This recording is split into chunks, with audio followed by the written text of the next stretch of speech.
most important lesson I've learned in business is this. The second you turn off alarms on ALEXA, the second you get back from vacation, I want you to open up your calendar and look out 6 months and book the next vacation.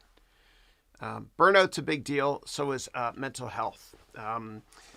You got to take at least 1 day off a week if you can. If you're not getting paid by the hour, please take at least 1 day off a week. Otherwise, you will burn out. That much I promise you. Now, in a lot of religions, you take at least 1 day off a week. So, for example, God created the world in 7 days. Well, actually 6 days, but he rested on the seventh. He didn't have to. And so what our forefathers and foremothers have taught us for thousands of years is you need to take 1 day off a week. For me, it's Sundays. For a lot of my clients, it's Saturdays. And a lot of my clients, it's Fridays.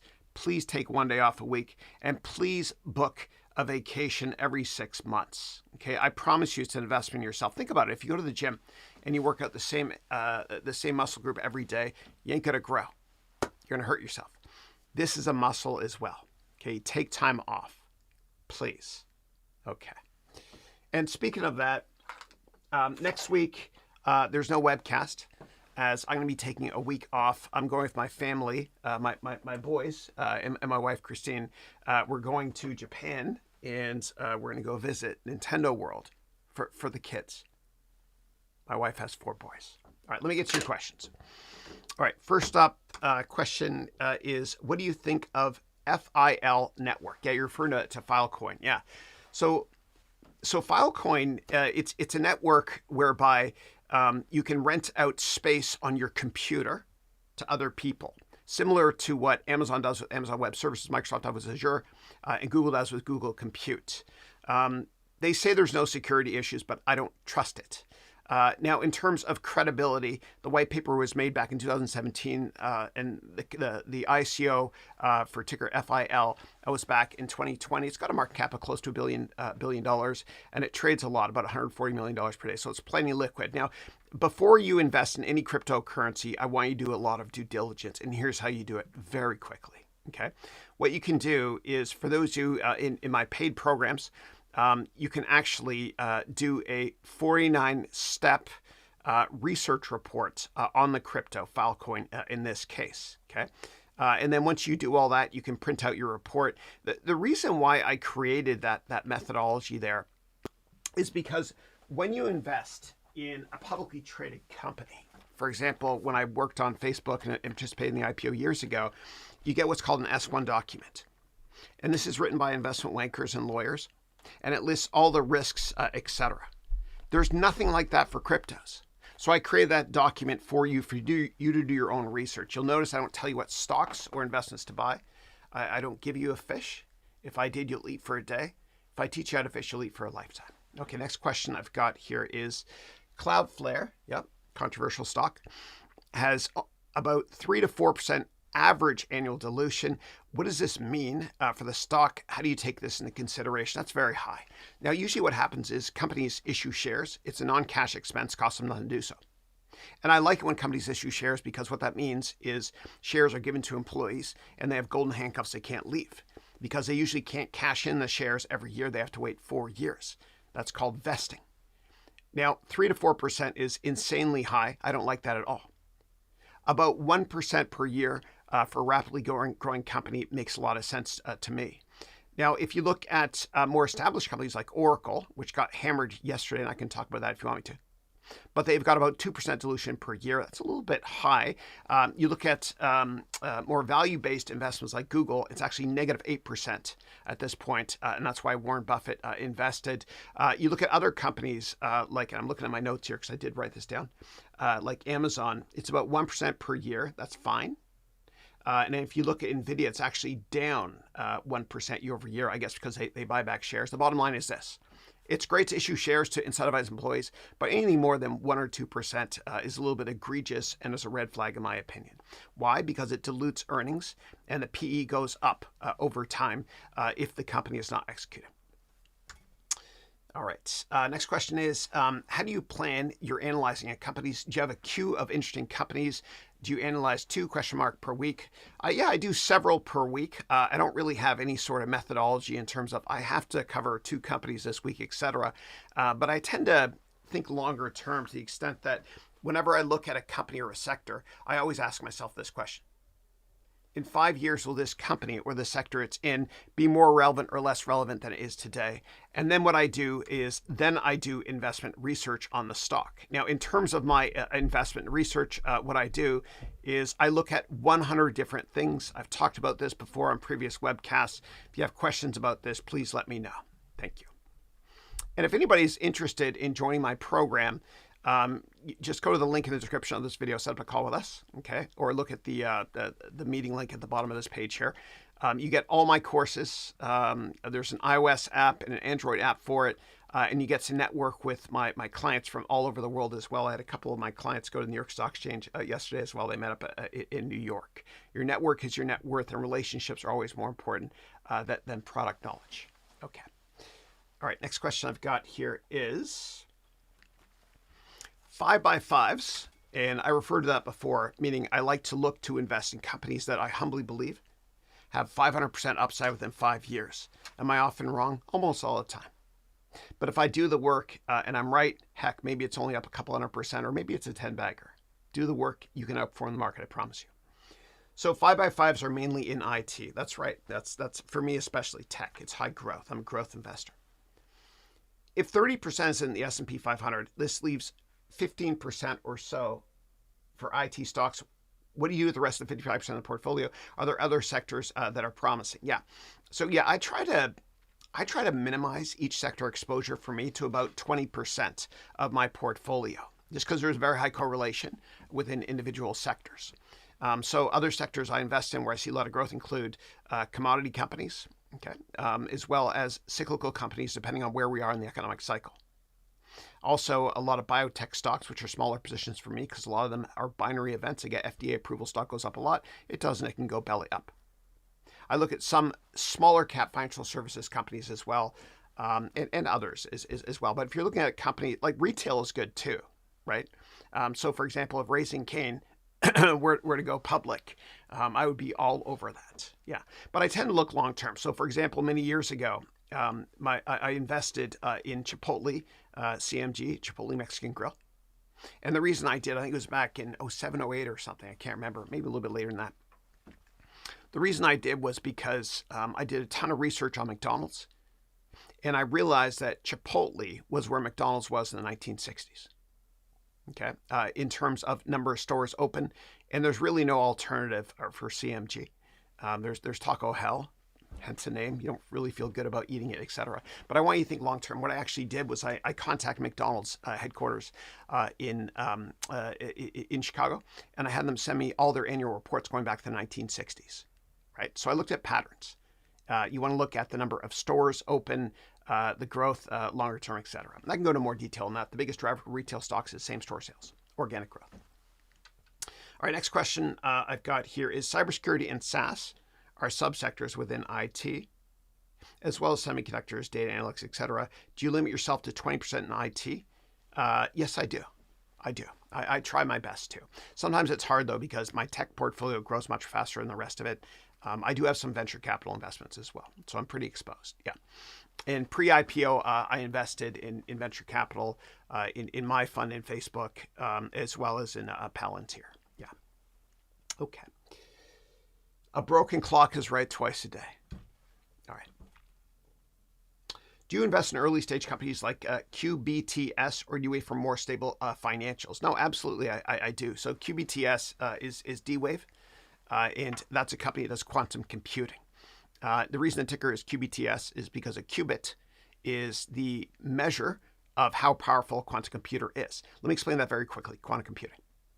So regular computing, meaning non-quantum computing, the way it works is you have ones and zeros to process stuff. You either have one or zero, but not both. Okay. Now with quantum computing, a qubit means that you can have ones and zeros at the same time. So it's very, very powerful, and it's the backbone for accelerated growth when it comes to large language models, AI, etc. Yeah. So definitely, I will take a close look at that stock. Yeah. $8 billion market cap, I think, right now. Yeah. It's risky. All right.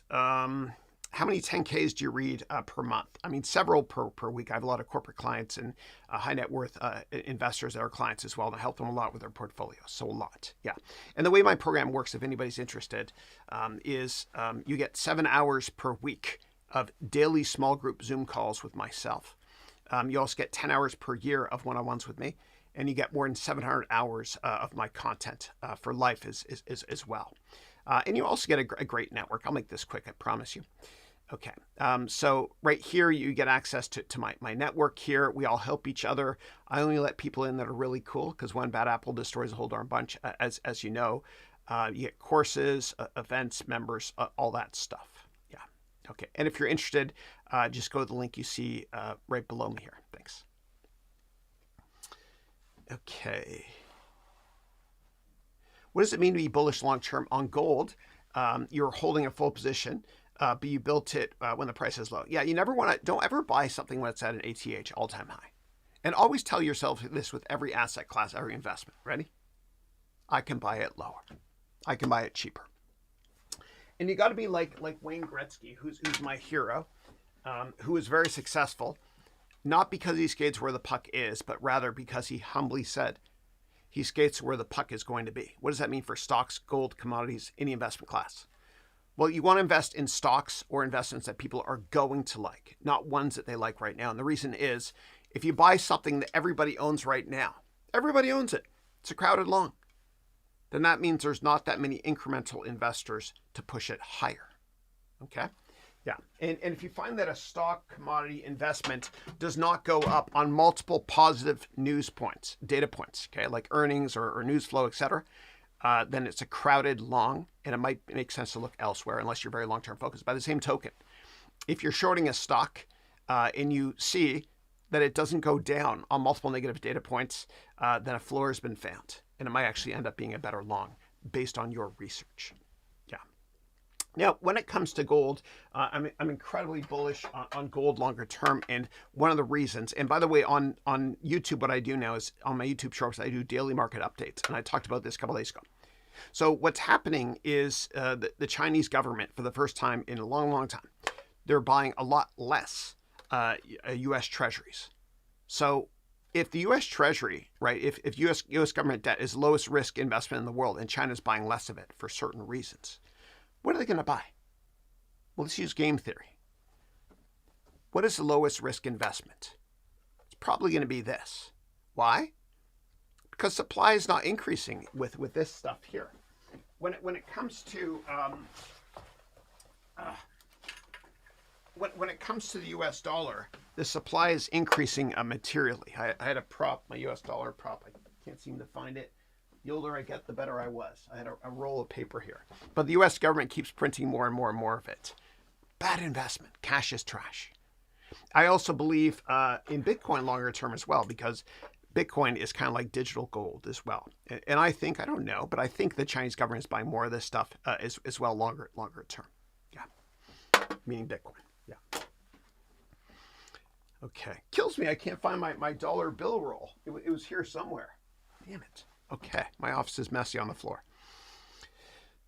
All right, next up, I've got good morning from Manas. How are you? So glad you're back. Hope all's well. Likewise. What do you think of the future of working in this day and age of AI and even AGI in the long term? Yeah. So I think people are overreacting when it comes to the fact that AI is going to take all of our jobs. I don't think it will. Okay, I think very repetitive jobs it could. But if you look at like my dad and my brother, they're radiologists, which means they fix radios. Sorry. But if you look at the radiology industry, you know, years ago, people were saying that AI is going to take all jobs away. Makes sense, right? However, demand for radiologists and the number of people being hired every single month for radiology has increased. Why? Because they are using AI to help them find medical issues faster and to diagnose illnesses faster. What does that mean for hospitals and big places like Kaiser Permanente? It means they make more money. So I don't think that AI is going to destroy everything. But I do think that AI is going to destroy entry-level developer jobs And Jensen Huang, the brilliant founder and CEO of NVIDIA, said the worst thing you can possibly study in university right now is computer science. So be really, really careful of that. And if you want to learn more about this, and that radiology example, that's not my IP. I actually got that from Jensen Huang as I listened to the Joe Rogan show where Jensen was interviewed. It's a great interview. Please listen to it if you want to understand the future of AI. It's a great podcast. Okay. In terms of AGI, that means artificial general intelligence, which means AI is smarter than us. And people are worried that, oh my God, it's AI is going to take over the world. It won't. And don't worry. I want you to think of AI as in the future, we all have our own personal AI. And this is something that Jensen Huang talked about on the Joe Rogan show. Okay, this is not my analysis, it's his, which is brilliant. He said, think of AI as in the future, we all have our own personal AI. And think of it like antivirus on your computer. So we have our own AIs to help advise us, just like we have our own antivirus software in our computers to protect us.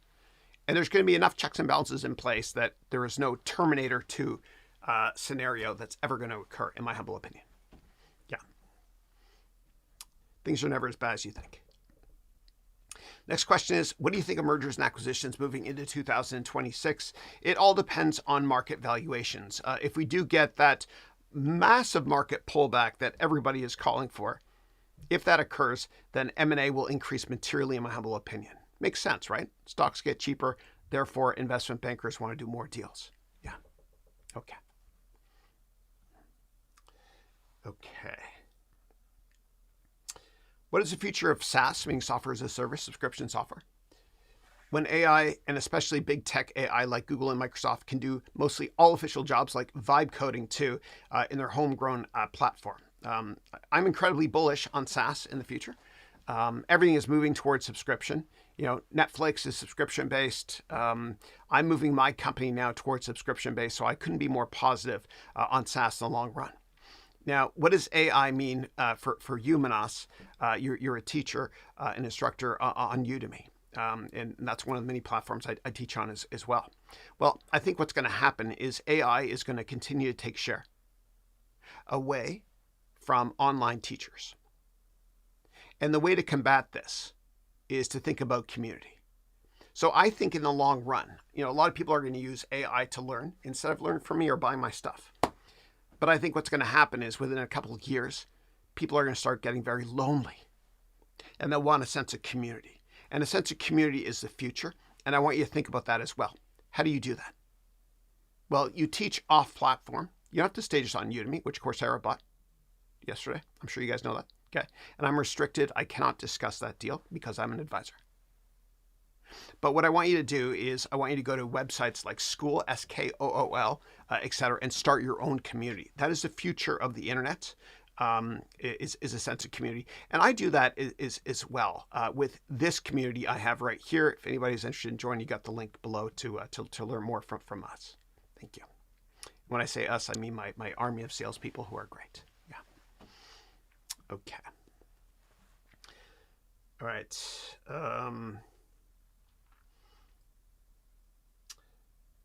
Next question. Is it smarter early in life to delay real estate purchases and focus on maximizing business income and investing, or to get into rental property as soon as the first deal works out, even if capital is tight? Yeah, the smartest investment you can possibly do is buying a house, as we say in Canada, or an apartment as early as you can. It's hard to do. I had to wait until my 30s to do it, early 30s when I lived in Manhattan.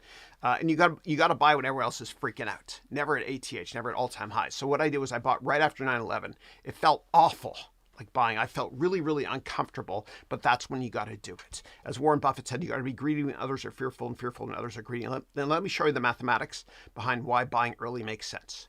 So what I'm going to do is I am going to do a quick exercise. And you guys can do this with me right now as well, and this will blow your mind. So I'm going to go to my complete real estate course that's only available on my platform. And I'm going to go here to this tab. And what I'm going to do is I'm going to calculate how much money you're wasting if you rent your entire life. Watch this. So let's say you spend $2,500 a month in rent, okay? And let's say, and over 50 years, that times 12 months times 50 years. Okay. And if you think that that investment in your house will be up 10% per year, and I know that's a lot, but when you incorporate interest tax deduction, and if it's a rental property, if you incorporate depreciation, etc., then this makes sense. How much do you think $2,500 per month for 50 years is going to be worth in 50 years at a 10% annual return? Give me a guess. No. Higher.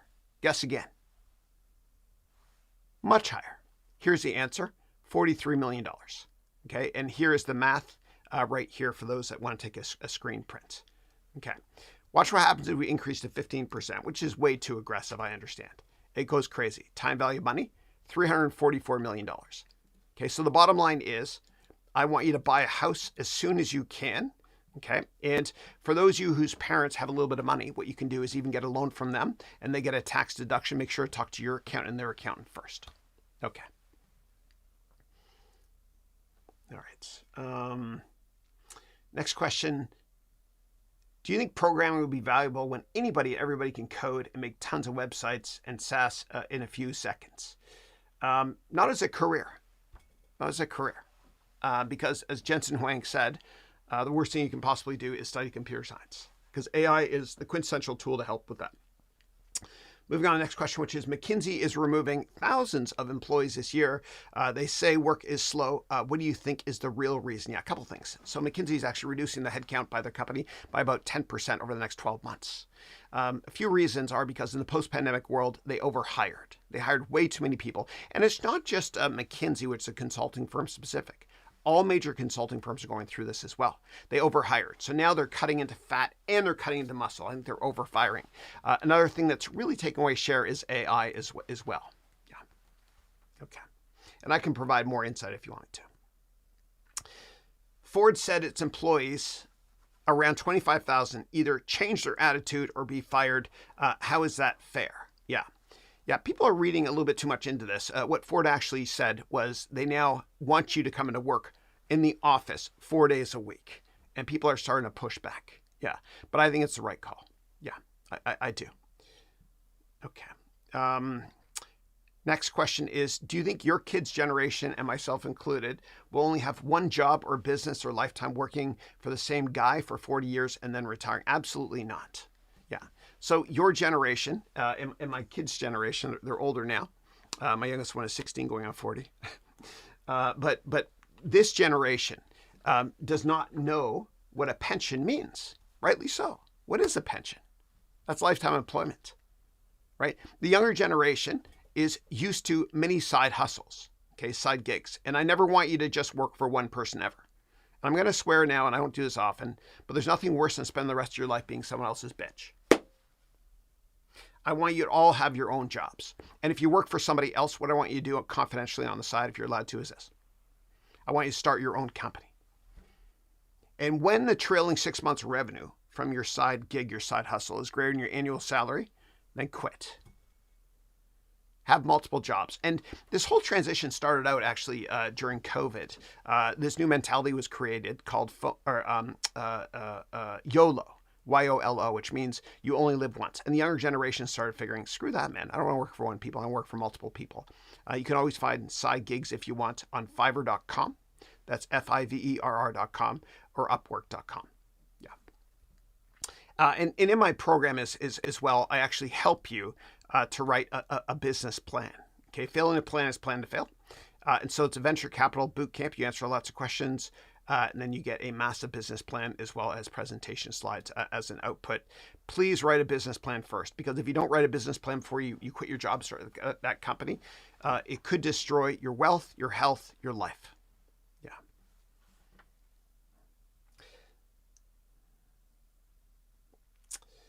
Sergey Brin said retiring was the biggest mistake. We ever retire?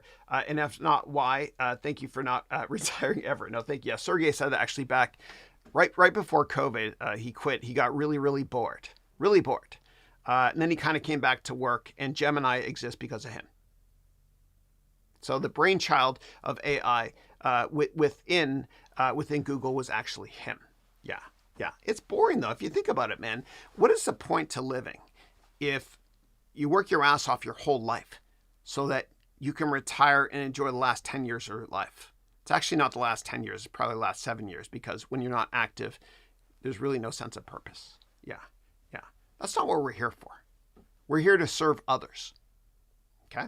We're here to make other people's lives better through what you do. Okay? And if there are people watching this that hate their job, think about it this way. Your product or service is helping people. It's enhancing their lives. Isn't it fun to enhance people's lives? Yeah. Now, should you change careers? Well, if you look at the clock in the morning, say you get up early, it's like 4 a.m., and you say, yes, I get to sleep more, then you change careers. For me, I did look at my clock today. It was 4 a.m. I was like, yes, I get to get up. Now, what should you do for your next career? Well, here's a question you have to answer. If I give you 30 days off, in the next 30 days, you cannot travel, you cannot go to work, you can't go to school, what are you going to do with your time? Whatever that is your passion, your purpose, your raison d'être. I don't care what other people think, and you shouldn't give a damn what other people think anyway. You know, someone else's opinion of you does not have to become your reality. Great quote by Les Brown. So if you would play video games all day, then think about that as a career. That's right. So Ninja, for those of you that play Fortnite, my kids love it. Ninja actually started out teaching on Udemy, which is now Coursera. He started teaching on Udemy, you know, how to use Twitch. Whatever your passion is, that's what you do, or you incorporate it. So when I teach, I incorporate a lot of video game elements as well. I do case studies on this. It's fun. Okay.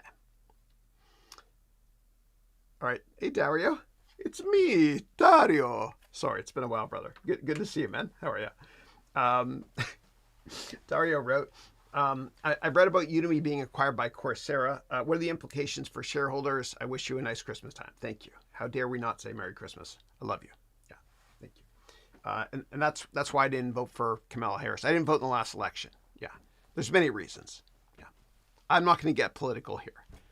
Okay, I'm going to get political for a second. She said in a speech, how dare we say Merry Christmas? Well, I say, how dare we not say Merry Christmas? Yeah. All right. Yeah, I feel uncomfortable talking about this because I have communicated with C-level executives about this, and I have an advisor. Yeah, sorry. Yeah. But if you want to just look at the mathematics, what's happening is Coursera is paying 0.8 shares for every share of Udemy. So they'll probably trade in parallel going forward unless somebody else were to come in and Trump. I can't go there. I don't know anything. Okay. All right. Malcolm wrote, I'm reading Rich Dad, Poor Dad by Robert Kiyosaki. He notes that your own home is not an asset, yet I've heard you say the best investment you can make is primary residence. I'd love to hear your take. God bless. Thanks. God bless you more. Yeah. I'm a fan of him, but I don't agree with him. Think about it this way. Okay. So as I showed you about 15 minutes ago in this webcast, you can spend $2,500 a month in rent. Okay. And if it has a return of, I don't know, 10% per year with all depreciation and everything, if you're renting it out and all that crap, that's $44 million in 50 years. I think you're flushing money down the toilet if you don't buy a house. And it's hard, man. I get it. Like for me, I had to wait until my 30s to do it. Yeah. But it's my dream that all my clients within 10 to 15 years make way more money from their investment properties than they do from their base salary, their side gigs, or their full-time job, or whatever it is, their company. Okay. And there's a reason why rich people own a lot of real estate. Okay. So I opened the Pandora's box with politics. I'm going there again. Okay. 2016. You had the televised debate, the first televised debate between Hillary Clinton and Donald Trump.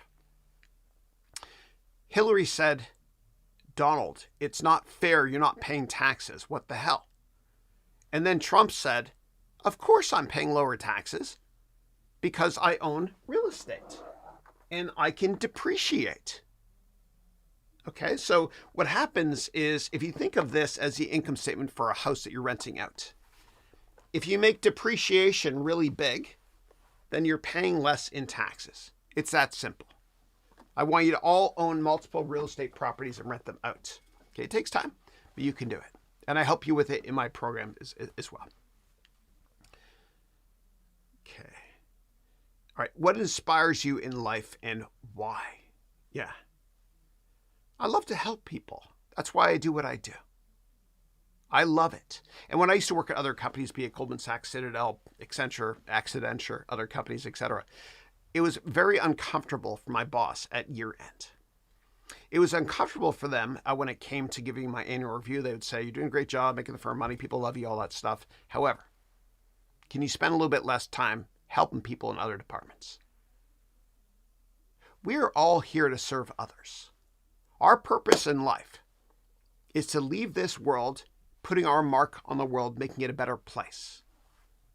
Okay, it's not about collecting billions of dollars. Because if you make money your God, you will be depressed. I promise you that. And when I worked on Wall Street, I remember at Goldman Sachs, every Christmas bonus season, everyone was depressed, myself included, because we compared ourselves to those who make more money. Why do a lot of billionaires break the law? Because they're not happy. They want to make more money, more. And you think, I don't get it. You just got arrested. You made a fortune all your life. Why would you do that? Well, a lot of them are breaking the laws, their entire lives. Look, I'm a capitalist. Okay, I'm a libertarian. I don't think all billionaires are crooked by any means. But the second you make money your idol is the second you don't live a fulfilled life. So here's a formula I all want you to think about. On the numerator is what you have. On the denominator is what you want. I want that formula to be way higher than 1. I want you to focus on what you have, okay? Not what you want. Retail therapy doesn't work unless it's GTA 6. So every day before I get out of bed, I focus on what I have. And I'm grateful to God for what I have. I thank God for 10 things in this order. Andrew, Matthew, Dylan, my wife, Christine, my mom, my dad, my sister, the memory of my sister, Katie, who's up there, my grandpa, I miss you. My sister, Elizabeth, my brother, and all of you, my students. I'm grateful. Haves, wants. Big, small. Okay. Do you think buying a home will be almost impossible for new generations? Rents are higher and even wages are almost the same, and the world is more cruel than ever. Yeah, I don't know about cruel. Yeah. I just think we see more social media stuff, news now. Yeah. Nothing's impossible. I think it might take longer, right? So instead of buying your first place in your 20s, it might take till 35 or so. A lot of people are living at home, a lot of kids. It's hard. But with telecommuting, and because a lot of the work is online anyway, you can move to cheaper parts of the country if you want. That's important. Yeah. In fact, I think that investing in cities is a bad investment, because if the internet was created before cities, would we really have office towers? How moronic is it that we spend like an hour driving every day to go to work in a big city, and what a waste. Yeah. Okay. Next question is, what is the future of the options market as most AI models can price and trade options better? Yeah, I disagree with that. Yeah. If AI models could pick stocks and do options better than we could, then hedge funds wouldn't exist. Yeah.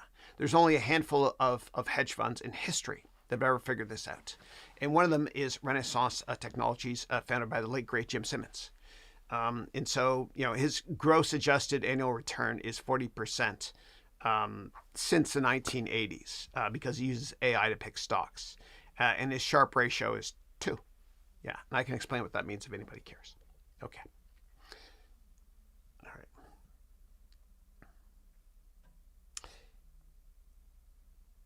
Okay, Tommy wrote, isn't realistic to start a startup with literally $0. And if you raise money, how would the founder factor in paying themselves with the raised money? Yeah. You always want to use OPM, meaning other people's money. Okay, that's the basis of finance. Anybody successful and extraordinarily wealthy does that. Okay, and sales is the most important skill you can learn. I'm happy to teach you guys that as well. Okay, so Elon Musk, great salesperson. Jeff Bezos, great salesperson. Oprah Winfrey, great salesperson. What does everybody have in common that's very successful? They sell their idea to the extent that they can raise money. Use other people's money, always. In terms of what do you pay yourself? Well, it depends on what the market rate is. Okay, if you're an engineer and you're making $150,000 right now, then once you raise money, the use of proceeds will partially be to pay yourself that $150,000. Yeah, and I've raised and managed over $1 billion in my career. When you're raising money initially, you got to go after high net worth investors because the sales cycle is quite short. Don't waste your time talking to venture capital firms initially.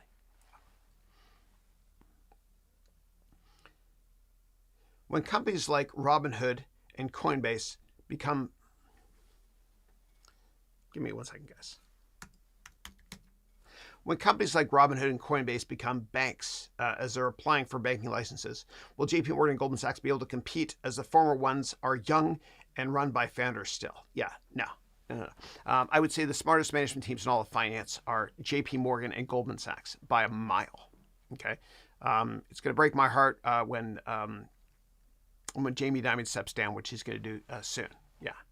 But these companies are tried, tested, and true. They've been around forever, and they will be around forever. Yeah. Okay. And they're too big to fail.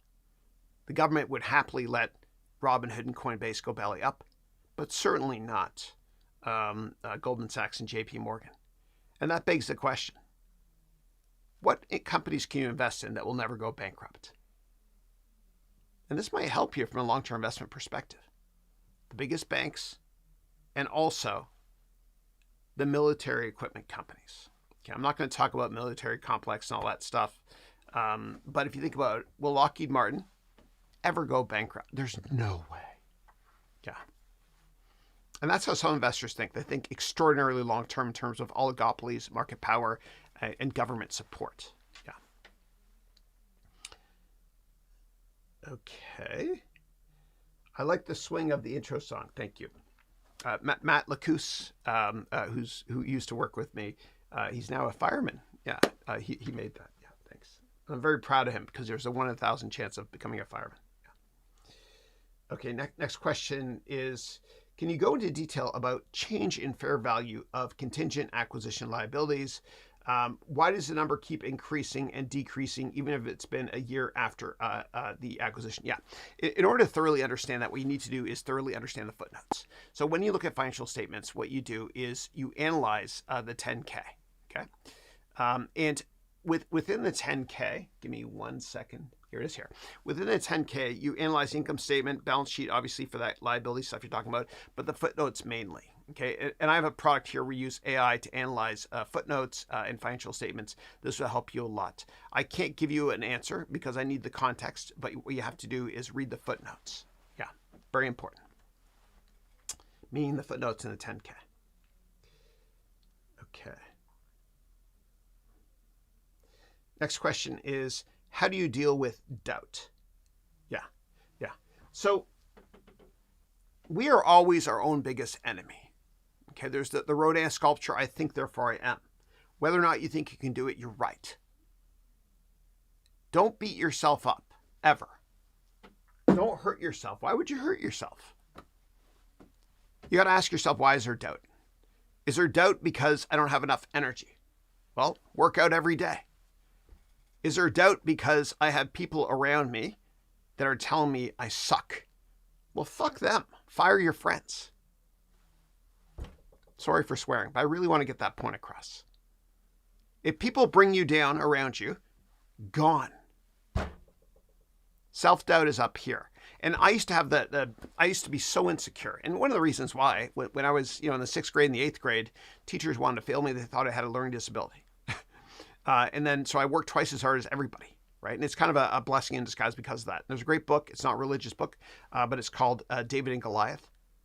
And it's by the same author who wrote Outliers. And the great thing is that people that have been told their entire lives they suck, those are the best people to invest in because they work harder than everybody else. So whatever is causing you doubt, fire your friends or change your attitude. Okay? I know it's easier said than done. Okay. Hold on 1 second. I know I've done this before, but I really care about you guys. Okay?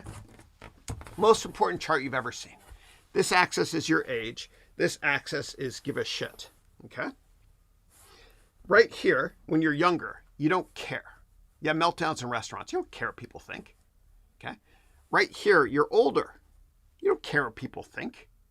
The problem is when you're in your teens, 20s, 30s, 40s, sometimes 50s, whatever, you're up here, you give a damn what people think. This creates doubt. Eliminate this triangle of despair. Live at this level always, always, always, always, always, always, always. The greats live at that level, okay? Like Michael Jordan. He said, I failed over and over again in my life, and that's why I succeed. I don't want you to give a damn what anybody thinks of you at all. And that will get rid of doubt. Okay? Every time you find yourself doubting yourself, what I want you to do is this. I learned this from Tony Robbins, who's the reason why I do what I do. I introduced in one of my portfolio companies, venture capital, about a decade ago. He convinced me to do this. That's why I do this. But Tony taught me this. Okay, and I met him a number of times. He's a super human being. Good guy. He said, when you're doubting yourself, what I want you to do is go to your knuckle and twist until it hurts. Okay? Not that much hurt, a little bit hurt. Okay? You interrupt the pattern. Self-doubt. Interrupt the pattern. Interrupt the pattern. Stop being your own worst enemy. Yeah. And how about you guys? What do you guys think? How do you all eliminate self-doubt? Here's another way I do it, and I'm going to get religious because I can. And this is usually where the number of people watching goes down, but I don't care because I love you guys. I'm going to ask you guys 2 questions, and I know the answers. And I want you to say it out loud. Number 1, do you believe in God? Good, you said yes. Number 2, does God believe in you? Good, you said yes. Well, if you don't believe in yourself, you might have to question your faith.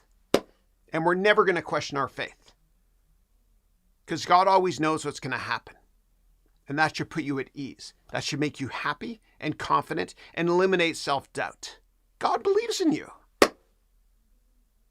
Therefore, you believe in yourself. Why would you question your faith?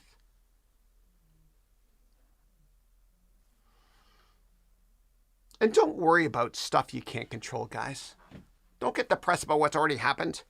Don't get depressed because of what's happening in the future. Work hard. Keep your faith in God. God already knows what's going to happen. Doesn't that make you feel better? Think about all the crap we've worried about in our lives that has never come true. Sir Winston Churchill once said, I met a man on his deathbed who talked about all the worries he had in his life, none of which came true. Let's make it our New Year's resolutions not to worry.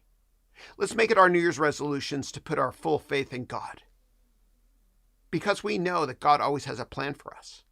And you might not understand this right now. For those of you that work in a company and you're not happy, maybe you work for a schmuck. You don't understand this right now.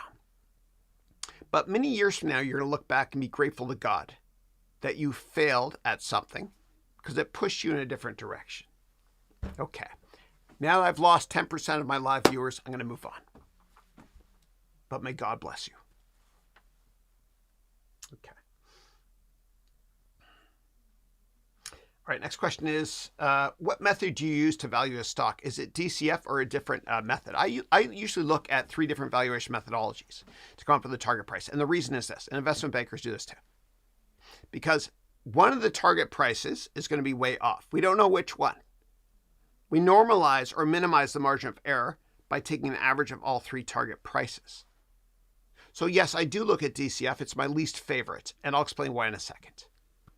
But my investment methodology is I look at 3 ways to value companies: price to earnings, price to revenue, and discounted cash flow. I get a target price for all 3, and then I take the average of all 3 right here. Okay? Now, the reason why I'm not a fan of DCF is because there's a lot of independent variables. And if I tell you this, if I tell you X plus 1 is 3, what is X? It's 2, of course. If I tell you X plus 1 plus plastic fake gold plus fake teacher plus upside down Nintendo plus ET cartridge plus Coca-Cola is 3. What is X?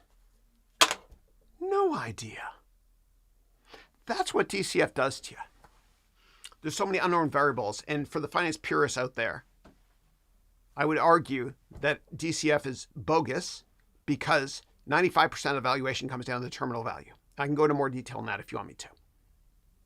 So what do I like best? I like price earnings. So my favorite thing to do is to forecast the income statement, get rid of anything that is not cash, like depreciation, stock options, etc. I forecast it out, usually about 5 years, sometimes 10. And then I get net income in 5 years, okay? So let's say between year 4 and year 5, net income growth is 20%. And let's say that my earnings per share in year 5 is $1, growing 20% year over year. So my target price in 5 years, based on my PE target price, is going to be 20 times that $1, $20. How do I get there? Okay, the easiest way to explain valuation is this. The S&P 500, which is 500 stocks that represent the U.S. economy, S&P 500 usually trades at about 15 times earnings on average, okay? And the average company in the S&P 500 usually grows at about 15% earnings per share, okay? So we're going to look at the price earnings divided by the growth rate. So the PE of 15 divided by growth of 15 is 1. Price earnings to growth rate of 1. Now, if a company in the S&P 500 is growing faster than 15% earnings, of course it's going to trade a higher PE. For example, if a component of the S&P 500 has earnings growing at 40%, it'll probably trade at 40 times earnings.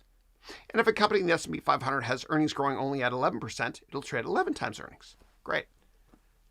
Now we forecasted our financial statements, okay? We forecasted the income statement, and we have earnings per share, okay, net income divided number of shares, of $1 in 5 years. And between year 4 and 5, if we think there's, say, 20% growth, then that means that in 5 years, this stock will be worth 20 times $1, meaning $20. That's it. That's the easiest way to value companies. And as Warren Buffett said, the longer the view, the wiser the intention. You have to think of long term because everybody thinks short term. Yeah. And I want you to be an owner. I don't want you to be a tourist. I don't want you to rent stocks. I don't know why that's what renting stock looks like, but it is. Okay. All right. Next up, somebody wrote, I like your dress. Thank you. I tried something different today. Actually, the reason I did this because I think there was a stain on one side. So I was like, screw it. Yeah. And by the way, a good Zoom setup will do more for your career than a good Italian suit will. Yeah. But I try something different. And my hair as well. My hair is actually curly. I'm letting it grow. I'm trying something different. Yeah. Okay. Okay. Next question is, what do you think about Dave Ramsay's stance on debt, specifically real estate leverage and also credit cards? Also, do you use credit cards? Absolutely, I do. Absolutely. But I pay them all on time. Always. Always pay your credit cards on time, right? Otherwise, you're paying 20%. So I've got 2 credit cards. 2 credit cards. Personal, business. If I think something is business, I put it on business, vice versa. And then my accountant, and never do your own taxes, always get an accountant to do your personal business taxes. My accountant will make sure I'm in with the confines of the law. Debt is not a bad thing if you pay it off on time, right? Debt is a beautiful thing for buying a house, especially for those that can write off the interest on your mortgage, right? The beautiful thing about the United States is that you can write off the interest on your mortgage. So Dave Ramsay and Kiyosaki are wrong. Yeah. Debt is a good thing. Now, debt is a terrible thing when you're starting a company. Only use debt for credit cards, which you'll pay back on time because you don't want to hurt your credit rating, your FICO score, etc. And debt is great for a mortgage. Do not ever use debt for a company because banks are chicken. You miss one payment, they take everything. Instead, you're going to raise money from high net worth investors. I've humbly raised and managed over $1 billion. I will help you with it. Yeah. Think about Jeff Bezos. Like, you wouldn't know his name if he didn't raise money. Yeah. Same thing with anybody that's successful. I disagree with Mr. Ramsay. although he does speak gooder than me. All right. Hey, Alex, how are you? Alex wrote, any fun plans for Christmas and New Year's? Yeah, going to Nintendo World for my kids. I'm just kidding. For me. Yeah, so we're flying out on the 23rd. We have cameras everywhere at our house. Sorry. I have to mention that because I had to get police involved with, I'm a public figure and stuff. But anyway. I wish I could rewind that. Sorry. Yeah, so we're going to landing at Narita, then we're going to Osaka, we go to Nintendo World, Kyoto, Tokyo, etc. And then we come back. Yeah, which will be fun. And I bought the Switch 2 for my kids. Dude, they barely touched it. They just wanted to download Fortnite. And I got Donkey Kong Bonanza. They barely touched it. I finished Donkey Kong Bonanza. It is a masterpiece. Okay, it is. And I did a DLC too, which is Okay. Freya's wrote, you're so inspiring. Thank you. When one teaches, two learn. You guys inspire me. All right. Javesh wrote, morning, Chris. Elon Musk says that with AI advancements, work and money could become irrelevant in a few years because of abundance. What do you think about that? I do agree with Elon's positive stance on AI to the extent that we will work fewer hours. And our quality of life balance will be unbelievable. The world will be fed. I know that sounds cray-cray, but if you think about it, robots, farming, and everything, I am so positive about the future. Yeah, I'm so positive about the future. Yeah, we will have abundance. Yeah, I 100% agree with him. Yeah, I don't think a few years. I think maybe within 20 or 30 years. Yeah, I do.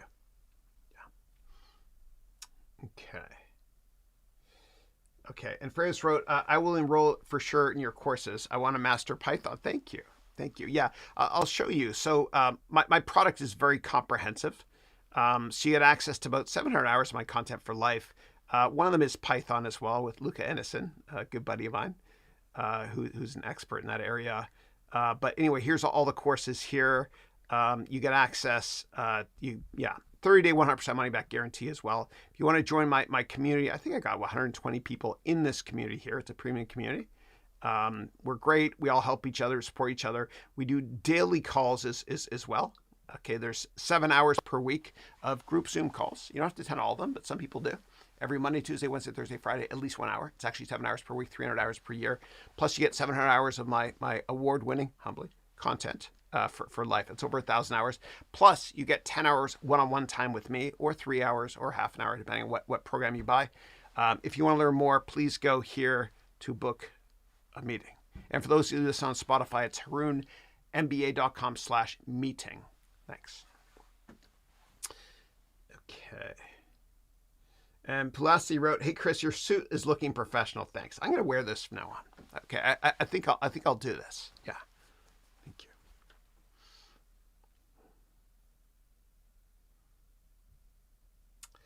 Pelosi wrote, "Can you explain contracts for difference?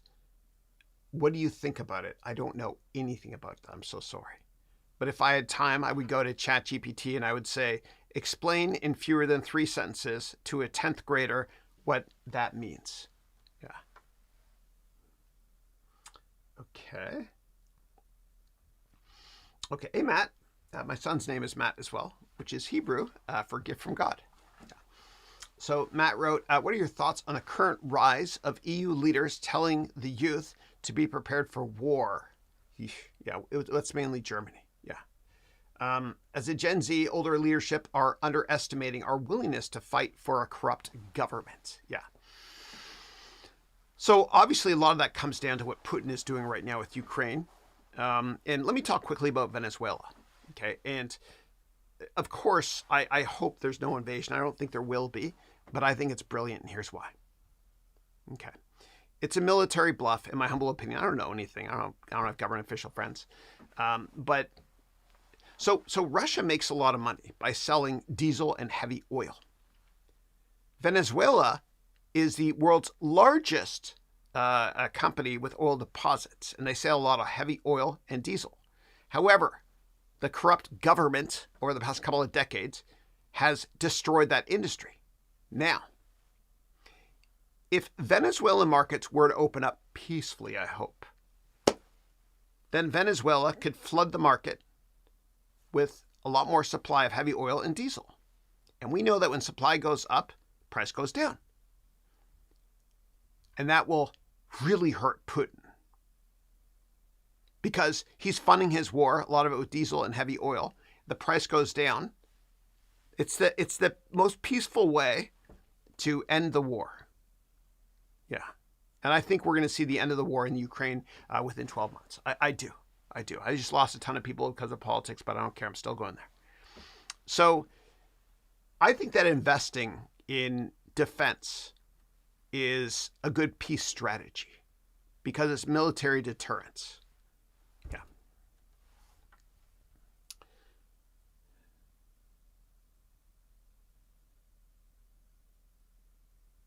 Okay. What is digital gold? Is it safe to invest? Yeah. So I think digital gold is Bitcoin. And I personally invest in Bitcoin. I don't want more than 5% of your liquid net worth to be in cryptos because most are a scam. And I respect Jamie Dimon, the CEO of JP Morgan. I'll miss him when he retires soon. But although his firm does a lot of work, makes a lot of money from cryptos, he said publicly he's a crypto bear because how do we know the maximum number of cryptos ever is going to be 21 million by the year 2140? We don't know. We don't know. I still own a lot of Bitcoin. I'm holding it until it reaches $1 million, my target price. If you want, I could tell you why my target price is that. Yeah, but I'll let you guys dictate it. Yeah. Do you have an idea on how to create a digital marketing course? Yeah. So in order to create a course online and make it really successful, what you need to do is you need to have a massive total addressable market to the extent that there's got to be different tracks: beginner track, intermediate track, genius track, all track. That's what I do with my courses. Also, you need to have tons of exercises within the first couple of minutes as well.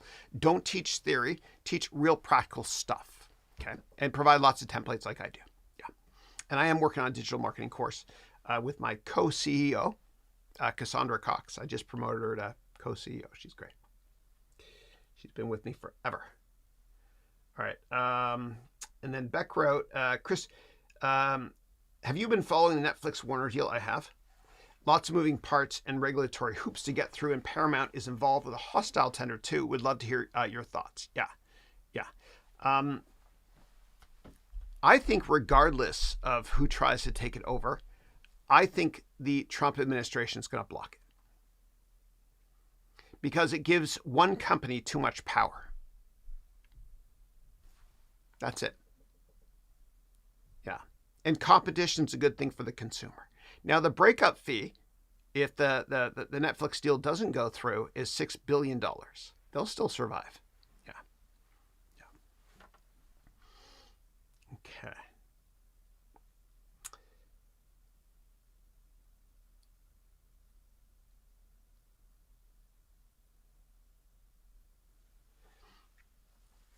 You look lean. I wanted some forearm advice from you. What forearm exercises do you do, and how much do you do? Thanks. Yeah. Give me a second, and I'll show you.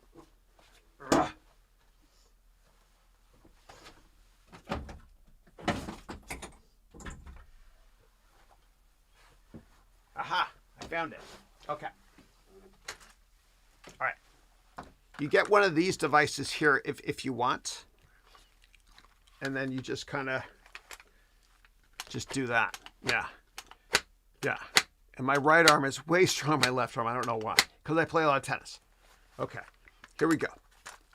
And then you can reverse it as well. And you get these things for $10-15 on Amazon or something. Yeah.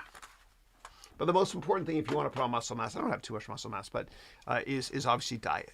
Yeah. Lots of protein.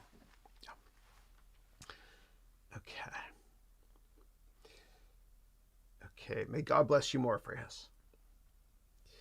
As for green energy, where is wind going? It depends. If it's blowing this way, it's going this way. If it's blowing this way, it's going this way. Also, Ford stepped back and now is planning hybrid cars, not pure play EVs. Yeah. So the one thing about, so I'm an environmentalist. I got a Tesla, solar on my roof, all that crap. Good stuff. Yeah. But I do believe that a lot of these clean tech companies only exist because of government subsidies. And so I will not invest in any clean tech company that only is relevant because of some subsidy. And the reason is, if you go back to 2008 financial crisis, when we were within 24 hours, the bank machine's not working. The whole solar market in Spain got decimated because it existed because of government subsidies. You pull that away, it's gone. Now, let me talk about Japan very quickly, post-World War II. So post-World War II, the Japanese economy was in shambles for obvious reasons. And the government, in a way to prop up the economy, what they did was they created subsidies. They gave tons of cash to every single sector in the economy except for two sectors. One sector that got no money was consumer electronics. The other one was autos. And Japanese companies, the two most successful, sectors of Japanese companies globally, are consumer electronics and autos. So I believe in survival of the fittest. I believe in capitalism. I'm a libertarian. I don't believe in giving my kids massive allowances. I want these companies to stand on their own 2 feet. Yeah.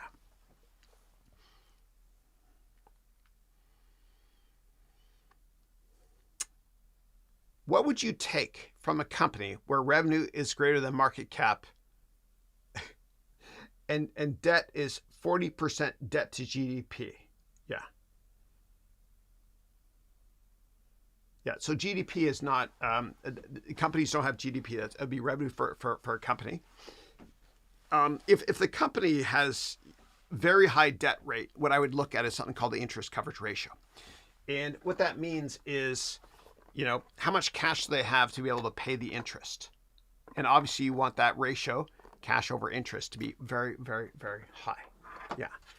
In terms of revenue, I'd have to analyze the company, because I'd have to look at profit margins, right? If it's a retail company that makes 1 or 2% net profit margins, I'm not going to pay much for that. If it's a software company that has much higher margins, I'll probably pay more, but I have to analyze the company. And what I want you to do in your MBA curriculum is I want you to go to EMS 4-2. That's Economics Management and Strategy Semester 4 Class 2, and fill out that 100-step template. Thanks. Okay. Mac Air wrote, I'm applying to Harvard, HBS, 2/3 of which is BS. Or is that Haroun Business School, 2/3 is BS? I don't know. You tell me. I'm applying to Harvard, Wharton, Columbia. That's where I went. Stanford MBA this year. I want to change careers from tech to hedge fund. If I get into all of them, which one should I join? Yeah. Woo! Okay. I would do Columbia, and here's why. My alma maters, and I'm not trying to tell you I'm biased. Here's why. Most hedge funds are in New York City or Connecticut, right? Which is a stone's throw away from Columbia. You'll be able to do lots of informational interviews there while you're at Columbia or NYU. Yeah. So I would say Columbia, hands down. Yeah. Wharton's a pain in the ass. You got to travel. It's not in the nicest areas. It's in Philly. It's a good school, but yeah. Harvard, it's kind of a pain in the ass. You have to travel from Boston to New York for your informationals. And Stanford, just forget it. It's a good school, but there's only a handful of hedge funds here on the West Coast. Yeah. Okay. If a company is trading at a P of 300, does it mean earnings need to be 3x? Okay, yeah. So you're based, yeah. So if a company has a price earnings ratio of 300 and earnings are growing at 300%, it could probably justify that. However, you don't want to value the company based on this year's earnings or next year's. You want to look 5 years out. Yeah. Elon will be a trillionaire once SpaceX goes public. Yes, he will. Does one man having so much money a threat for democracy because he is way too right and funds right-wing parties in Europe? Yeah, I think Germany, etc. Yeah. I don't want to get political, but I think him buying Twitter was one of the best things that's ever happened in the history of computers. Yeah. Because it was going way too left. Okay, and I'm a libertarian. I don't vote Democrat, Republican, all that stuff. Although as a kid, I loved Ronald Reagan. That's why I came to the United States. Yeah. But I've never voted for Trump. I didn't vote in the last election, etc. But I think that he is a good thing for freedom of speech and capitalism. Yeah. And the guy's amazing, man. Like 60% of all satellites are his. Were launched by him. You know, he launches way more satellites than any company or country on the planet, and company, including China. Yeah. Okay. But I believe in freedom of speech. Okay. All right, next question. You ever think of starting a hedge fund? I've done it before. It's not where I want to be in my life right now. I just want to teach. That's all I want to do. Okay. And then Beck wrote, Japan is amazing. It'll be so fun. I can't wait, man. I used to work in Japan. When I was at Goldman, I was a grunt. In the fall of '98, I worked on the IPO of NTT Docomo. Our clients were very small. Sorry. I was a good photocopier, right? And I spent a lot of time in Tokyo as well. I did Japanese equities for years. Loved it. Loved Japan. Breaks my heart that Japan right now has a population of about 130 million. It's going to be 80 million in a couple of decades. Very sad. Very sad. Okay. When you were in VC, did you raise capital from angel investors? If so, how did you succeed at it? Yeah, I did it. I raised a lot of capital for our funds, as well as from high net worth investors. I spent a lot of time over in Dubai and Abu Dhabi. It's just fun. Say it with me. Abu Dhabi. I am 7.5. Yeah. But what I did learn is that when you raise capital, getting from high net worth investors, always go right to the decision maker. The sales cycle is quite short. You bond before business. And then in my programs, you can sign up. I can teach you all that stuff. Yeah. Okay. But your network is your net worth, and relationships are more important than product knowledge. Yeah. Okay. All right. Matt wrote, sorry to make it political. Thank you for sharing. All good, man.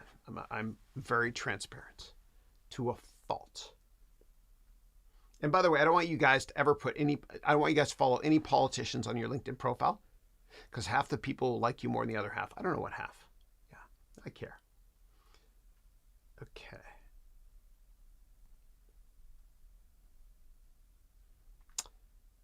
You said you keep 5% of your net worth in cryptos. What are other asset allocations? Yeah, stocks for me. I own a bunch of houses.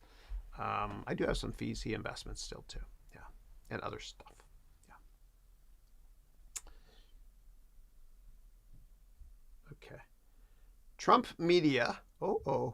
Merge with another company. Does the merger indicate we're in tough times? Yeah, I don't know. I'd have to look at the deal. Yeah. Okay.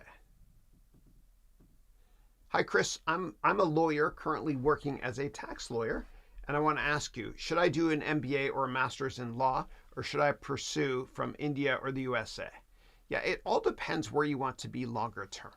So I'm going to give you an exercise right now, and I'm going to paste this exercise for all of you in the chat. So what I'm going to do is I'm going to go here, and I am going to give you simple resume templates. So what I want you to do, and again, I will paste this in the chat in a second. Let me copy this link. I'm going to open this document up here. And what I want you to do is I want you to fill this out. And this here is going to be your resume in 10 years. I want everybody to fill this out, okay? And I want you to make it your perfect life in 10 years. Okay, your address in 10 years. Okay, I don't know where you're going to be in 10 years, whatever it is, your company, schools you attended, all that stuff.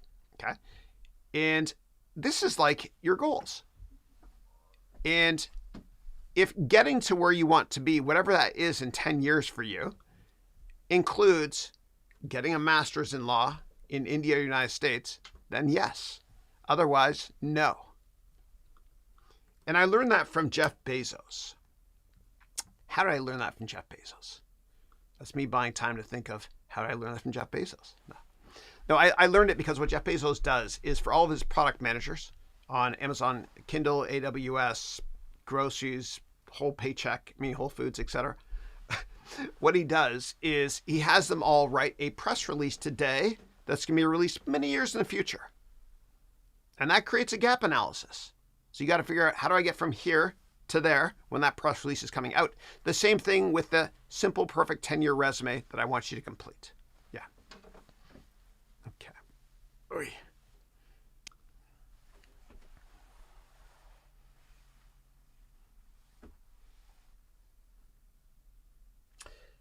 As far my knowledge, hedge funds generally hire from top investment banks and private equity firms, but would a CFA work or is an MBA necessity? Yeah, an MBA, don't waste your time just for that. Look, for anybody trying to change careers, it was a great question. You shouldn't have retracted it. I want to help. Yeah. For anybody looking to change careers, here's what I recommend doing.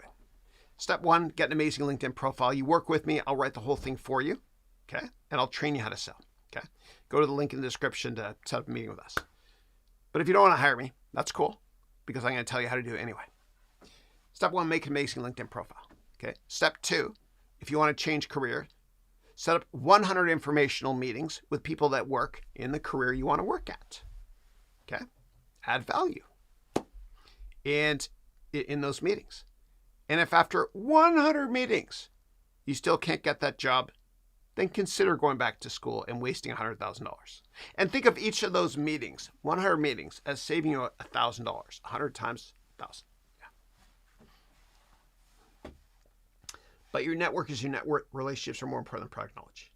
Do you think in the near future, there'll be more and more competitors of SpaceX? Because if not, it could be very monopolistic. Absolutely. Absolutely. Yeah. Yeah. So Amazon is trying, so is Virgin. But I think what's going to happen is the IPO is going to create so much interest in so many different startups. Kind of like right now, we're seeing tons of defense tech startups as well. Yeah. Yeah.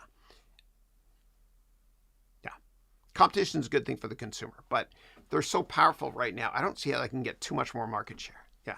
And I wouldn't be surprised if the European government, especially France and England, France and Germany, who kind of fund Airbus, EADS, if they don't create incentive programs as well for tons of startups, startup companies tax-free, kind of like how the Trump administration really should allow semiconductor companies in the United States to make AI products, be able to have tax-free incentives for at least a decade. It's too important for national security reasons. Yeah. Okay. Ted wrote, peace, brother. Thank you. Is the yen carry trade dead? Has been dead for a while. Yeah, let me explain what that means. And this destroyed a lot of hedge funds in August of 2024. So what's happened is, historically speaking, the Japanese economy has not grown. And so the Minister of Finance, which is Japan's version of the Bank of England or the Fed, what the Minister of Finance did was they kept interest rates artificially low for a very, very long time. The economy never grew, but they're still trying. And what would happen is a lot of hedge funds would borrow money in yen because the interest rate was low and invest in U.S. stocks and global stocks, right? And that trade worked for decades. And then what happened was in August of 2024, the Minister of Finance in Japan unexpectedly raised rates and caused a lot of hedge funds to go belly up. So interest rates have been ticking up in Japan. So I would say that the yen carry trade still works, but not as good as it did before. I hope that answers your question. Yeah. Yeah.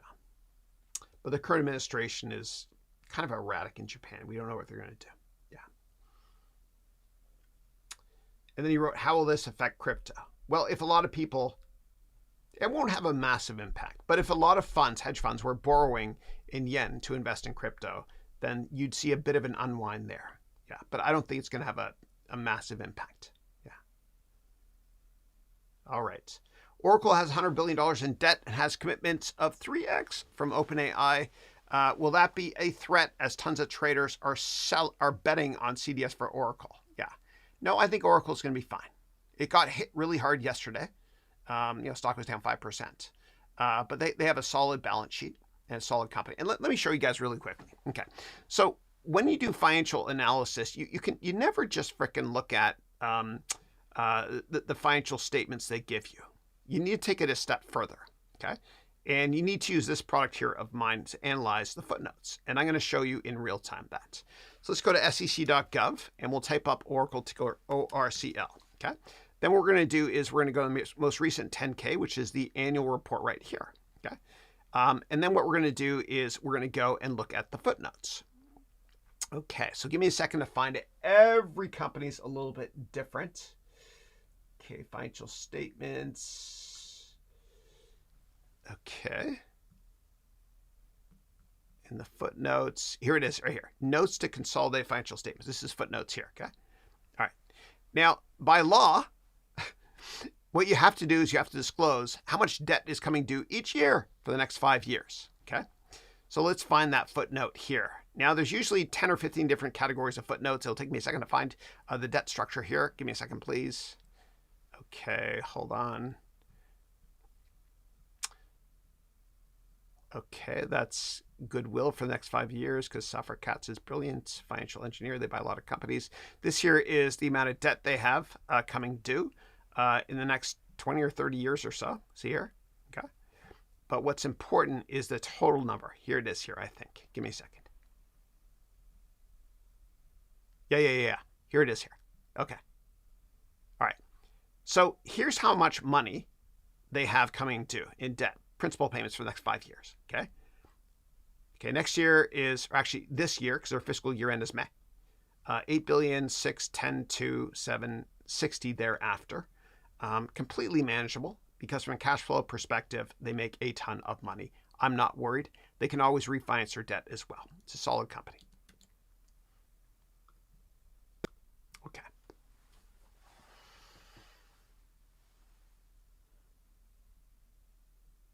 Is work experience really necessary for, let's say, starting a hedge fund or PE VC firm? Yeah, absolutely. If you want to raise capital.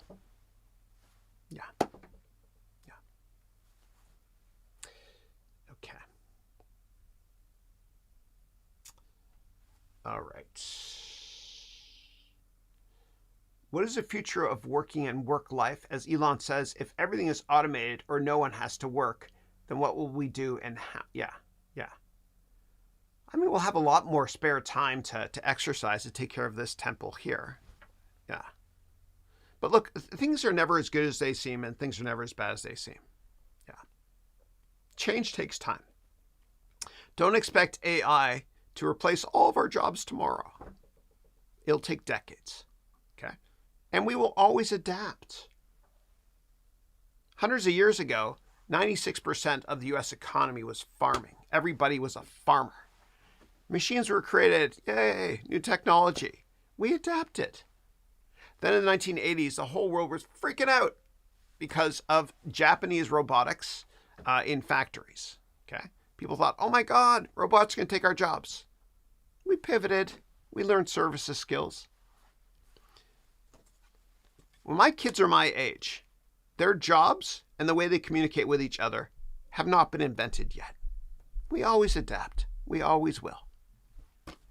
Back in the end of 1998, when Google came out in beta, a lot of the experts on television were saying, oh my gosh, we're just going to use Google to search. We don't need to go to university. It's going to take away our jobs. Then Wikipedia came out after 9/11 in the fall of 2001. People thought, oh my God, we're just going to use Wikipedia for everything. We're not going to be thinking. It's BS, man. We always adapt. Don't get scared of what the media tells you. Understand why the media is doing this.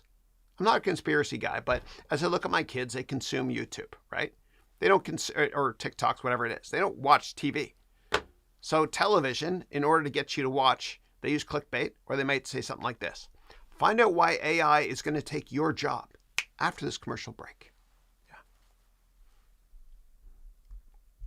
All right. And speaking of a commercial break, I will be right back. Thanks. When you think of accounting and finance, what comes to mind? Don't worry, this is not my course. I have something just a little more special planned for you. Do you want to learn about accounting and finance in a way that you've never been taught before? Of course you do. My visual approach will teach you everything you need to know, and it will be a lot of fun. In fact, you'll wonder why you weren't taught this way in school. Oh, and if you get a moment, please check out the student reviews to see how so many people have enjoyed the learning experience. And you know what the best part is? No experience is necessary to take this course.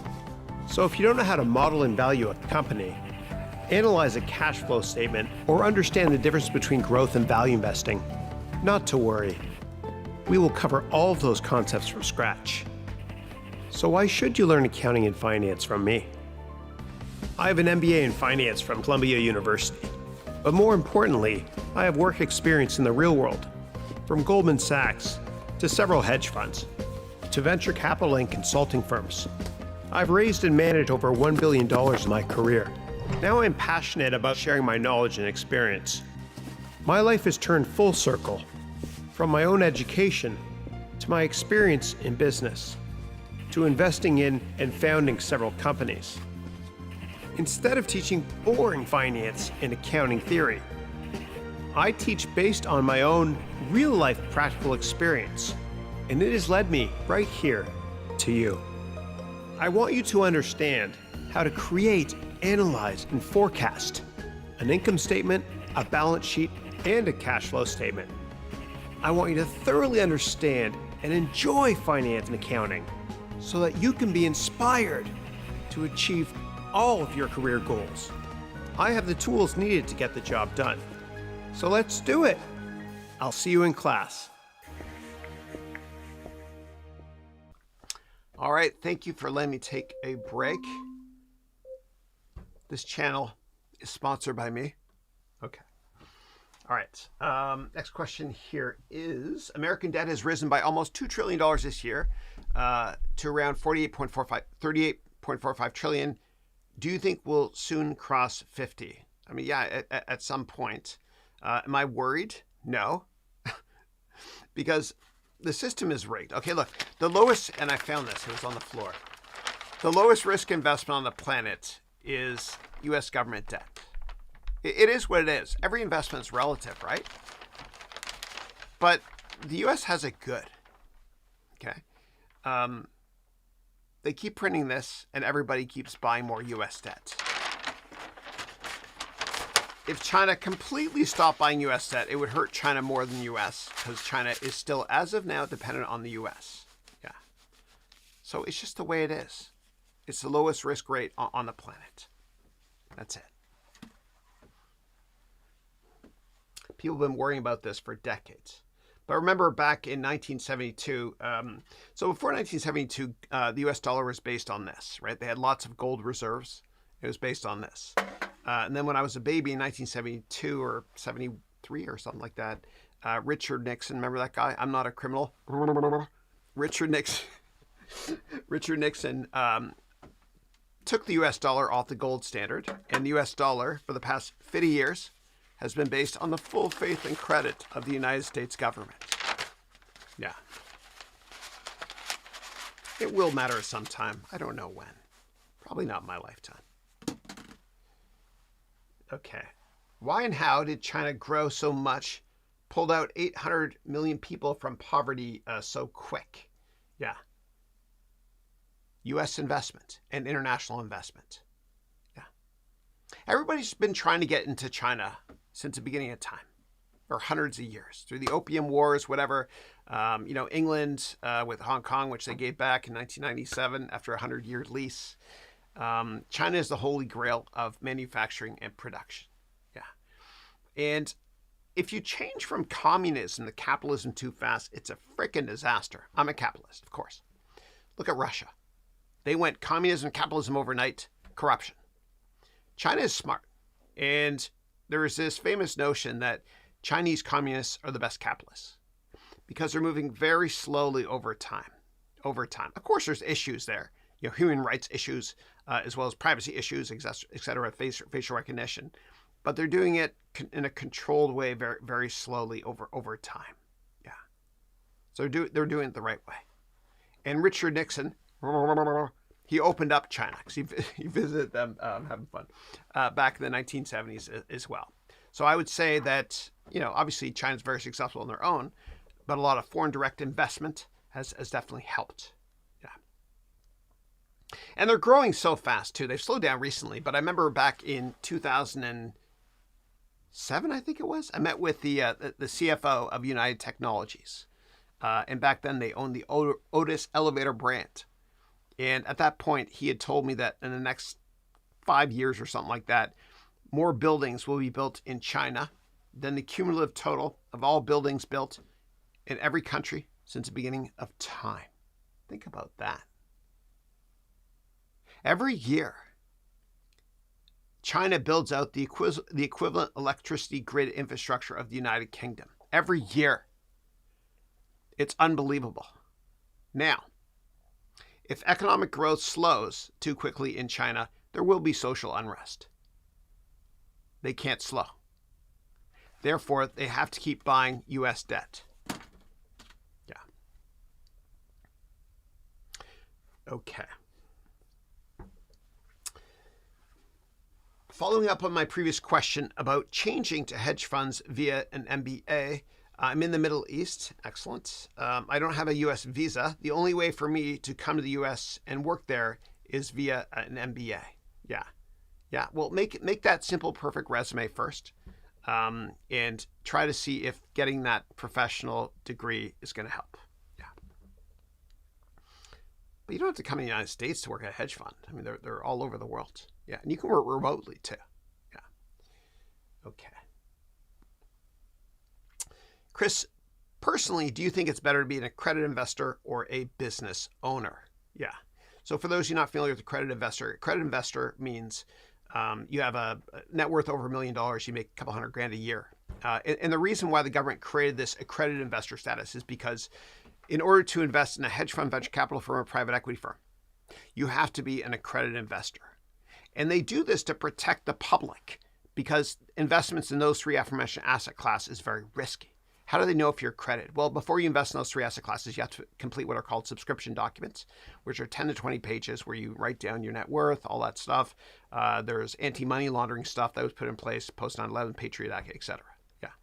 I would rather be a business owner. Yeah. And if you're a business owner and you're successful, you're going to be accredited in the long run anyway. Yeah. Okay.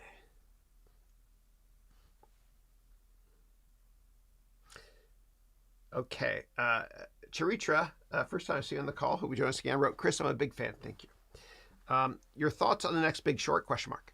Is it going to be private equity or an AI bubble? Anything else? Michael Burry is also on it. He was on it until he closed his fund around November 15th or so.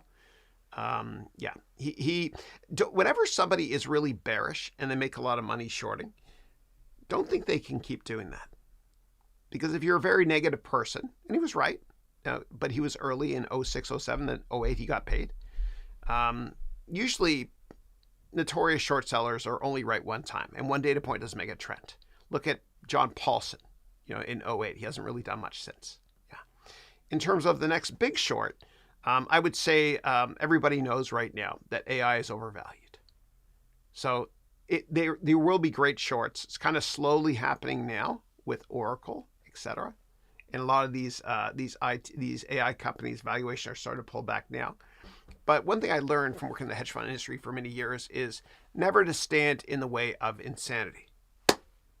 Markets peak, markets trough, you can't time it. It's really, really hard. And Sir John Templeton, he said, the markets can stay irrational longer than I can stay solvent. Yeah. I'm a long-term investor. Yeah. Okay. All right, Sean, how are you? Sean wrote, hey, Chris, step 99 is about the investment dashboard. Let me go there with you. Sean's one of my premium clients. I love him. Him and Shelly, his wife, are in this program. So you wrote step 99 right here, technical analysis. Yes. Okay. So step 99 talks about short interest ratio, which I never thought about before. How important is it? Is it something you actively monitored? Absolutely. So let me explain what this means. So if you're going to short stocks, please do your research first, obviously. But you never want to short a crowded stock, meaning if too many people are shorted and slightly positive news comes up, the stock goes up like cray-cray. So what I usually do is I look at what's called the short interest ratio. I'm going to show you how to calculate it in a second. I'm going to show you where to get the data as well. So the short interest ratio means how many shares are currently shorted for a stock divided by the average daily trading volume. Okay. So if 100,000 shares are short and the stock trades 10,000 shares a day, then the short interest ratio is 10. And that means it takes 10 days for you to cover, for the market to cover all those shorts. And the reason I chose 10 is for a good reason. Usually when a short interest ratio is above 10, I don't short the stock. It's too crowded. It's scary. So now let me show you how to actually monitor this and calculate this. So let's go together to Yahoo Finance, okay? And I will look at GameStop. This will be fun. All right. So let's go here to GameStop. And by the way, GameStop was such a crowded short in January of 2021 that it went up 29.4 times, and it caused hedge funds like multi-billion-dollar hedge fund Melvin Capital to go belly up. Okay. All right. So let's go here to statistics, and I will show you, and then we'll calculate it together. Okay. Let's see if I can find it here. Short interest ratio. Here we go. Good. So the short ratio, ooh, it's getting high.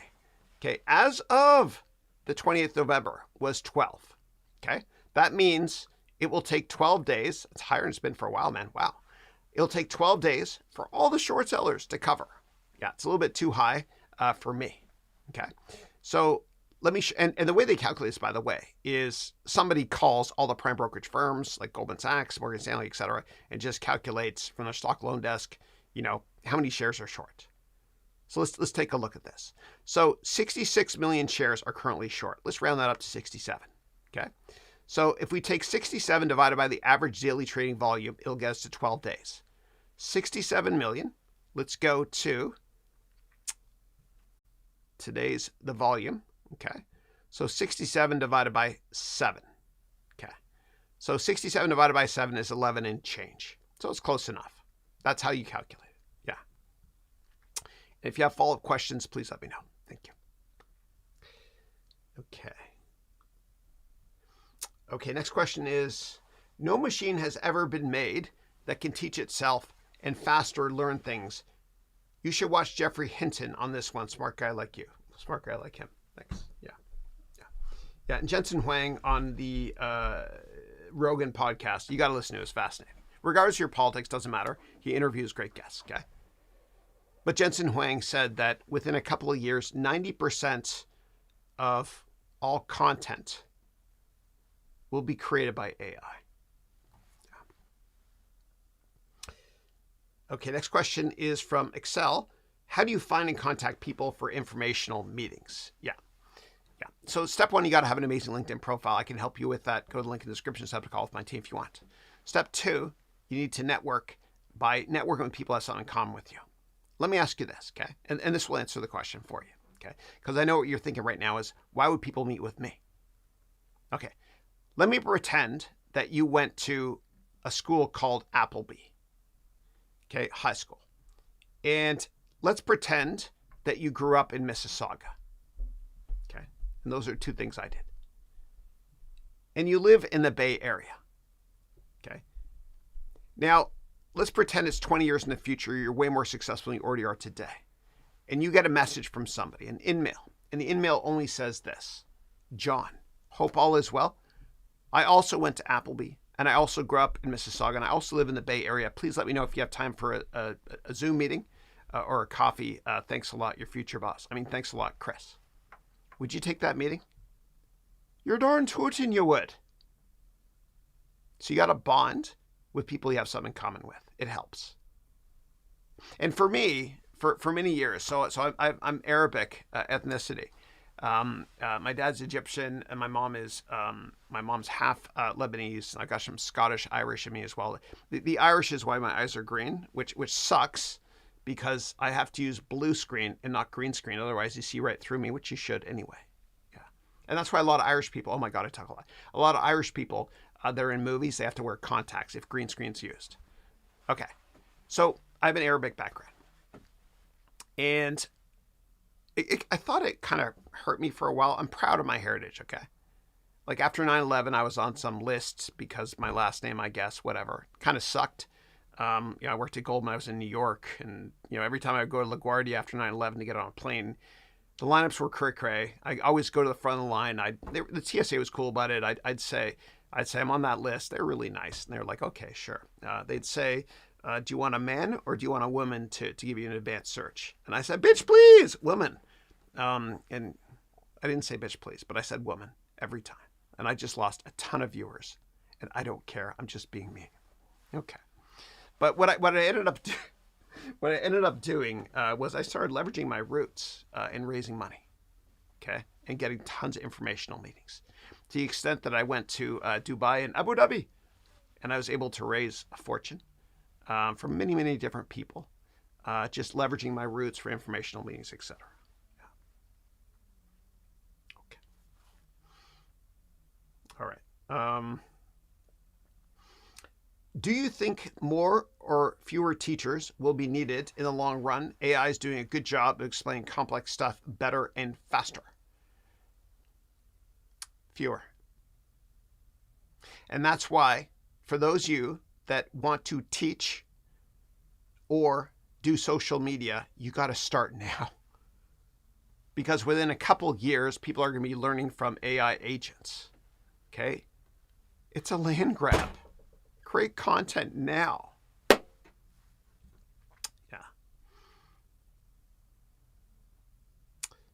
Okay.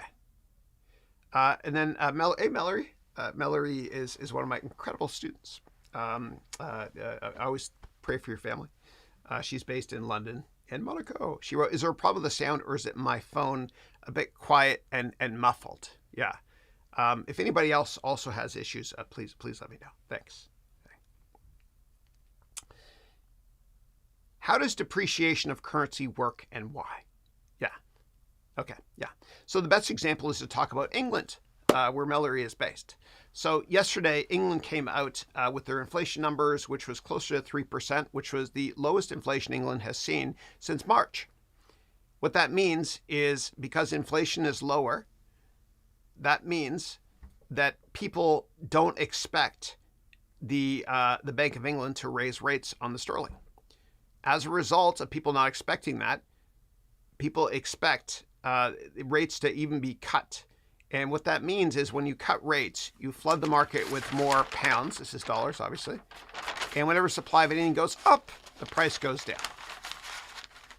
That's depreciation in a nutshell. What movie is this from? Oh, look at me, I'm in a nutshell. I can't get out. Yeah. Okay. All right, I can take a couple more questions and I got to wrap it up. Quick reminder to everybody, there is no webcast next week as I'll be on vacation and I want my marriage to stay intact. And MBA does not stand for married but available. Yeah, I'm just kidding. I'm happily married.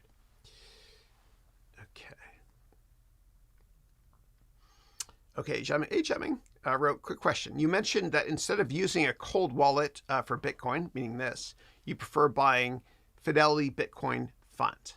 Yeah, no. When I answered that question, I said you go to a reputable firm like a Fidelity, for example, after doing your research. What's the ticker symbol for that fund? Yeah. Yeah. So just do a search for Fidelity Fund. We'll find it together. Okay. So let me go Fidelity Bitcoin. They have one here. Let me see here. Fidelity Bitcoin. Probably BTC something or FBT. Yeah.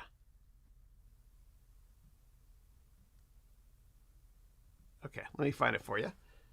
Fidelity Bitcoin Fund ticker. Okay.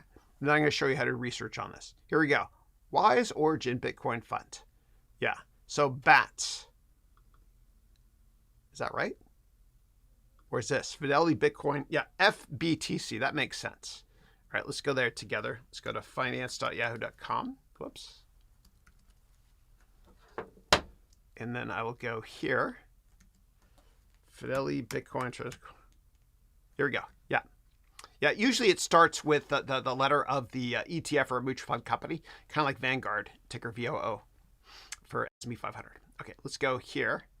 This is it here. It's plenty liquid. Expense ratio is pretty low, actually. That's not bad. That's not bad for a Bitcoin fund. That means for every $100 you invest, you're paying 25 pennies in fees per year, which actually makes a lot of sense. Yeah. All right. Now, before you invest in any ETF or any fund, what you need to do is you need to read the prospectus. Okay. Now, the prospectus, it's kind of like for the Facebook IPO. There's an S1 filing right here. You need to read the same thing for any ETF or any mutual fund. So you go here, prospectus for this. Here it is here. Okay. So you're going to view the prospectus here. You're going to read it cover to cover. Okay. Here it is. Read the whole thing. 121 pages. Or what you can do is feed it into ChatGPT and say, analyze this in, I don't know, a couple of pages. Yeah. Yeah. Okay. Hopefully that helps. Always do your own research. Don't ever rely on me or anybody that speaks gooder than us on television. They're salespeople. Okay. Okay, quick follow-up. You mentioned Synopsis as a name closely tied to NVIDIA. And then you wrote, do you think Synopsis is a 5x5 potential, meaning a 5x return in 5 years? No, because Synopsis just got acquired by NVIDIA. So Synopsis is an EDA company, which means it's used for designing semiconductors. Yeah. So NVIDIA is going to be morphing into a bit more of a software company, I think, over time because the margins are higher. Yeah. And that deal is subject to regulatory approval. Okay, and then Depeche wrote, love you, Chris. Thank you. Your course on options and financial analysis is amazing. Quarter way through them. Hats off. You're a really engaging teacher. Keep doing what you do. Thank you so much. I appreciate it. And thank you for being a customer and being supportive. Thank you. Thank you. All right, take a couple more questions. I got to wrap this up. Okay, and then for those of you, my premium products, I'll see you in about 15 minutes on our 3-hour and 20-minute Zoom call. And then for my premium products, I do calls every single day. It's fun. Zoom calls. Yeah. Group coaching calls. Okay. How does buying U.S. debt help China? Yeah. So if China stopped completely buying U.S. debt, right, it could create an even worse trade war. It could push the U.S. into a recession, which would hurt China more than the United States because China is more dependent on the U.S. than vice versa. It's an export-oriented economy. Now, the Chinese government is trying to make China more insular, meaning focused on just domestic trade in the long run. Yeah.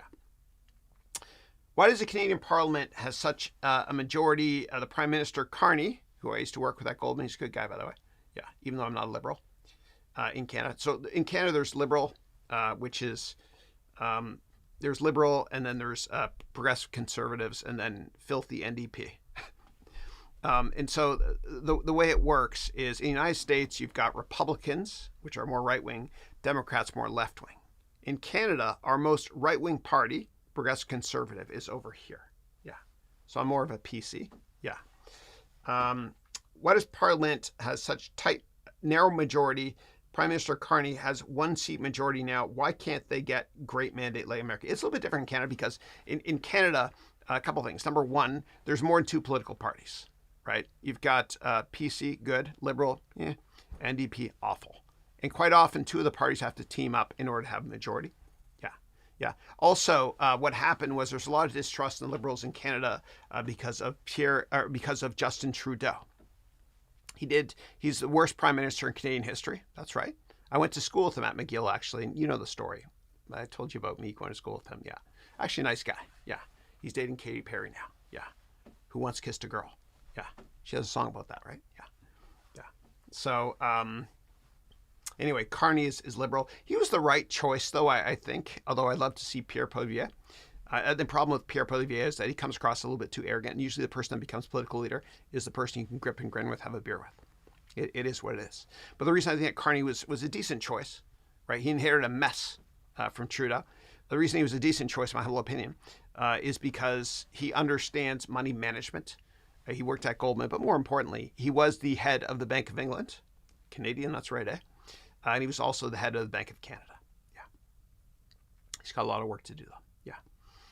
Okay. And then Manas wrote, thank you for everything. God bless you all forever. Merry Christmas. See you in a few minutes. Awesome. Thank you. Thank you. Awesome. Okay. Last question I'm going to answer. Somebody wrote it with a smiley face. Can you talk about Nancy Pelosi beating Warren Buffett? If I read between the lines here, I think you're probably implying that in her portfolio, she beat Buffett. And you're probably thinking because she had an unfair advantage to certain information because she worked in government. My thought process is this. If you work in government, if you're a congressperson, senator, whatever it is, you should not be allowed to buy stocks. You can only own an index fund and only buy at certain times of the year or something. Yeah, it's an unfair advantage from an information perspective. Read between the lines on that. Yeah. Okay. All right. Let me do one more here.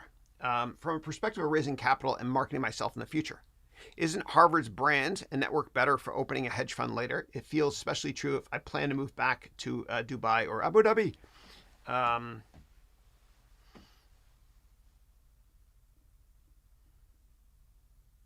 Yeah, I think it probably has a better brand, but in terms of getting into a hedge fund, I think you have a better chance of getting into a good hedge fund if you go to Columbia, just because it's closer to where all the hedge funds are. It's kind of like saying this: if you want to be an actor, move to Hollywood.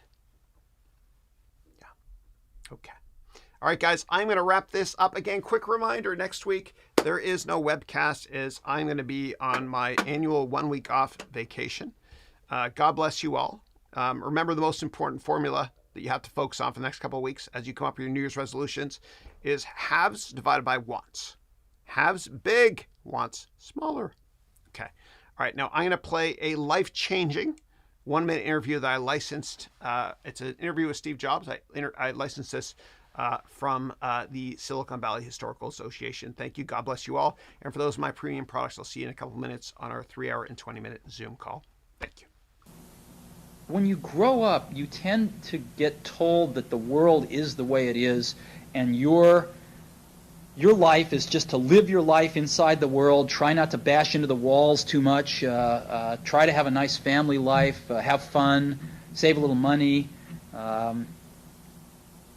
But life, that's a very limited life. Life can be much broader once you discover one simple fact, and that is everything around you that you call life was made up by people that were no smarter than you. And you can change it. You can influence it. You can build your own things that other people can use. And the minute that you understand that you can poke life and actually something will, if you push in, something will pop out the other side, that you can change it, you can mold it. That's maybe the most important thing, is to shake off this erroneous notion that life is there and you're just going to live in it, versus embrace it, change it, improve it, make your mark upon it. I think that's very important. And however you learn that, once you learn it, you'll want to change life and make it better, because it's kind of messed up in a lot of ways. Once you learn that, you'll never be the same again.